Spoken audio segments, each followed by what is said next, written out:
வணக்கம். இது நியூஸ் 8 தமிழ்நாடு செய்திகளை தொகுத்து வழங்குவதற்காக நான் பாலவேல் சக்கரவர்த்தி. செய்திகளை விரிவாக பார்ப்பதற்கு முன்னர் முதலில் தலைப்புச் செய்திகளை பார்க்கலாம். வள்ளுவரை யாரும் கபளீகரம் செய்யாமல் பார்த்துக் கொள்ள வேண்டும். அழகப்பா பல்கலைக்கழகத்தில் சிலையை திறந்து வைத்து முதலமைச்சர் மு க ஸ்டாலின் பேச்சு. குறள் நெறி பின்பற்றப்பட்டால்தான் தமிழ்நாடும் காப்பாற்றப்படும், உலகமும் காப்பாற்றப்படும். அப்படி காப்பாற்றப்படணும்னா வள்ளுவரை யாரும் கபளீகரம் செஞ்சிடாம பார்த்துக்கணும்.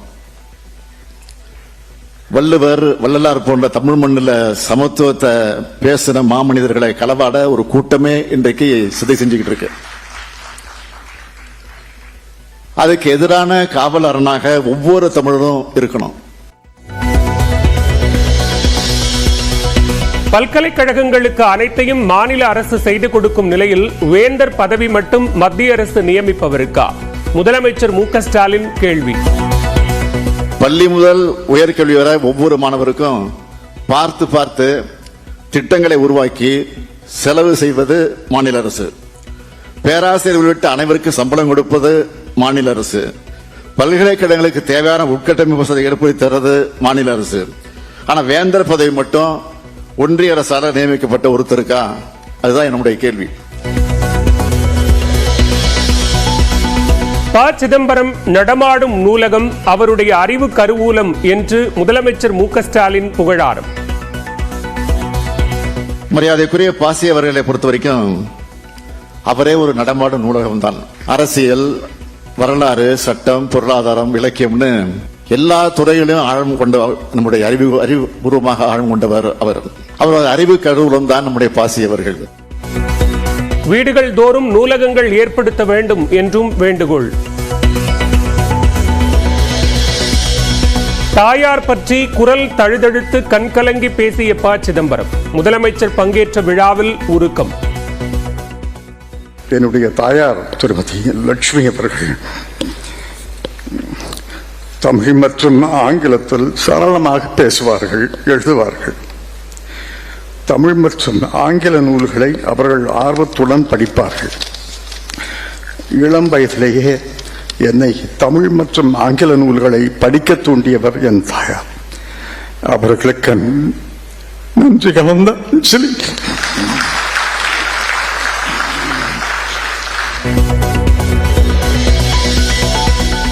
சூரியன் அழுததை இன்றுதான் பார்த்தேன். ப. சிதம்பரம் கண் கலங்கியது குறித்து கவிஞர் வைரமுத்து பேச்சு. மேகம் அழுவது உண்டு, அதற்கு பெயர் மழை. இரவு கூட அழுவது உண்டு, அதற்கு பெயர் பனி. சூரியன் அழுது பார்த்ததுண்டா? நான் இன்றுதான் பார்த்தேன், சிதம்பரம் அவர்கள் கண்கலங்கிய பொழுது.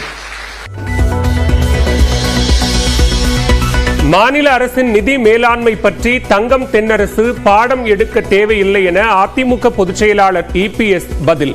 தான் கூறிய குற்றச்சாட்டுகளுக்கு பதில் தராமல் பொருளாதாரம் தெரியவில்லை என கூறுவதா என காட்டம். மும்பை லீலாவதி மருத்துவமனையிலிருந்து பாலிவுட் நடிகர் சாய்ஃப் அலி கான் டிஸ்சார்ஜ்.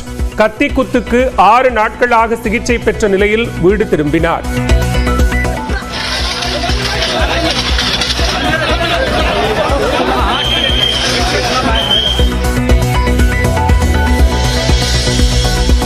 கத்தியால் குத்திய நபரை சைஃப் அலி கானின் வீட்டிற்கு அழைத்துச் சென்ற மும்பை போலீஸ்.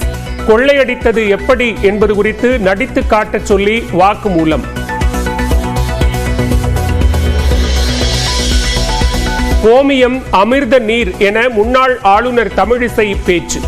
மாட்டுக்கறி சாப்பிடும் போது மாட்டின் சிறுநீரை மட்டும் எதிர்ப்பது ஏன் என கேள்வி.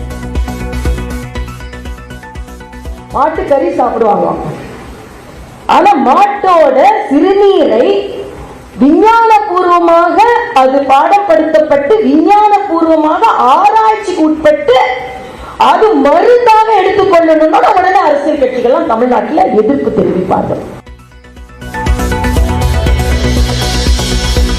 ஆங்கிலத்தில் மருத்துவம் பயின்ற தமிழிசைக்கு மாமிசத்துக்கும் கழிவுக்கும் வித்தியாசம் தெரியாதது மிகப்பெரிய கொடுமை.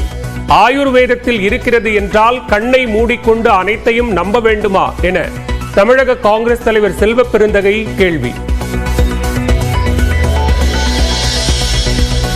கோமியம் மருந்து என்றால் மருத்துவமனைகளுக்கு கொடுத்து லிட்டராக குடிக்கச் சொல்ல வேண்டியதுதானே? கோமியம் மருந்து என்று ஐஐடி இயக்குனர் காமகோடி தமிழிசை பேசியதற்கு நாம் தமிழர் ஒருங்கிணைப்பாளர் சீமான் கேள்வி.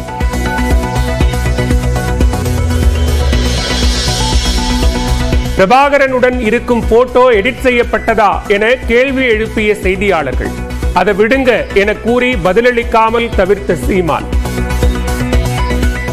நின்றுட்டு இருந்த ஒரு போட்டோ வந்து எடிட் செய்யப்பட்டதா ஒரு வந்துருச்சு. அதை விடுங்க.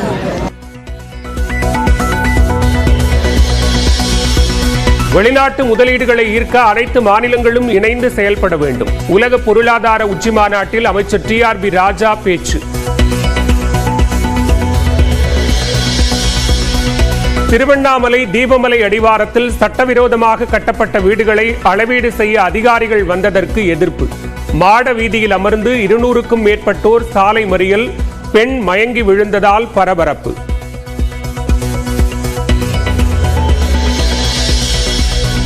டாஸ்மாக் கடைகளில் மார்ச் முதல் QR கோட் மூலம் மது விற்பனை. மதுவை அதிக விலை வைத்து விற்பதை தடுக்க தமிழ்நாடு அரசு நடவடிக்கை.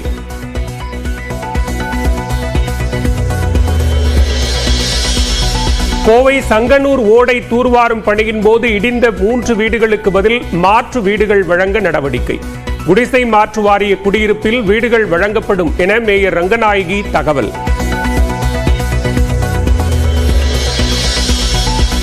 சத்தீஸ்கர் ஒடிஷா எல்லையில் பாதுகாப்பு படையினருடன் துப்பாக்கிச் சண்டை.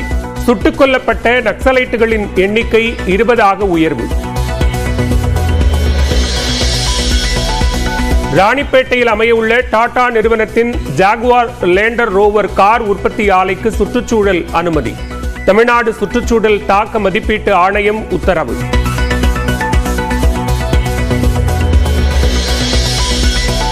ஒரே நேரத்தில் 6 கோள்கள் அணிவகுக்கும் அதிசய நிகழ்வு வானில் நாளை அரங்கேறுகிறது.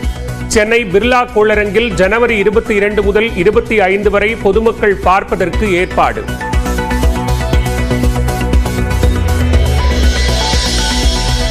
பாஜக மாநில தலைவரை மாற்றும் அதிகாரம் அதிமுகவுக்கு இல்லை. அண்ணாமலை பற்றிய கேள்விக்கு எடப்பாடி பழனிசாமி பதில். இல்லாத ஊருக்கு வழி கேட்குற மாதிரி இருக்குது. நாங்க தான் வெளியில் வந்தாச்சு, அதை பற்றி கேட்க வேண்டிய அவசியம் இல்லை.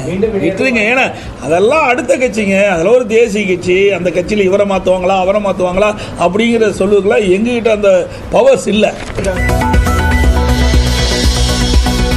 டங்ஸ்டன் விவகாரத்தில் நாளை மகிழ்ச்சி தரும் செய்தி வரும். தமிழக பாஜக தலைவர் அண்ணாமலை பேட்டி.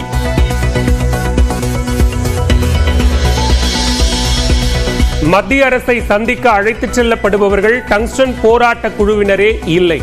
பாஜக மீது விவசாயிகள் பரபரப்பு குற்றச்சாட்டு.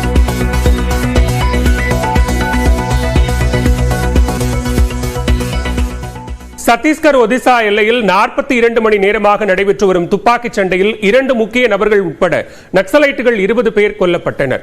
சத்தீஸ்கர் ஒடிசா இடையே உள்ள கரியாபந்த் மாவட்டத்தில் நக்சலைட்டுகளின் நடமாட்டம் இருப்பதாக பாதுகாப்பு படையினருக்கு ரகசிய தகவல் கிடைத்தது. இதனையடுத்து சத்தீஸ்கர் மற்றும் ஒடிசா மாநில காவலர்கள் மற்றும் மத்திய பாதுகாப்பு படையைச் சேர்ந்த வீரர்கள் அடங்கிய கூட்டுக்குழு தேடுதல் வேட்டை நடத்தியது. குல்காத்திகாத் கிராமத்தில் பாலுத்திகி என்ற மலைப்பகுதியில் நக்சலைட்டுகள் பதுங்கியிருந்தது உறுதியானது. இதனையடுத்து பாதுகாப்பு படையினர் நடத்திய தாக்குதலில் 20 நக்சலைட்டுகள் கொல்லப்பட்டனர்.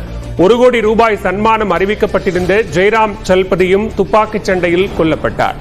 இதேபோன்று மற்றொரு முக்கிய நபரும் சுட்டு வீழ்த்தப்பட்டதாக தகவல் வெளியாகியுள்ளது.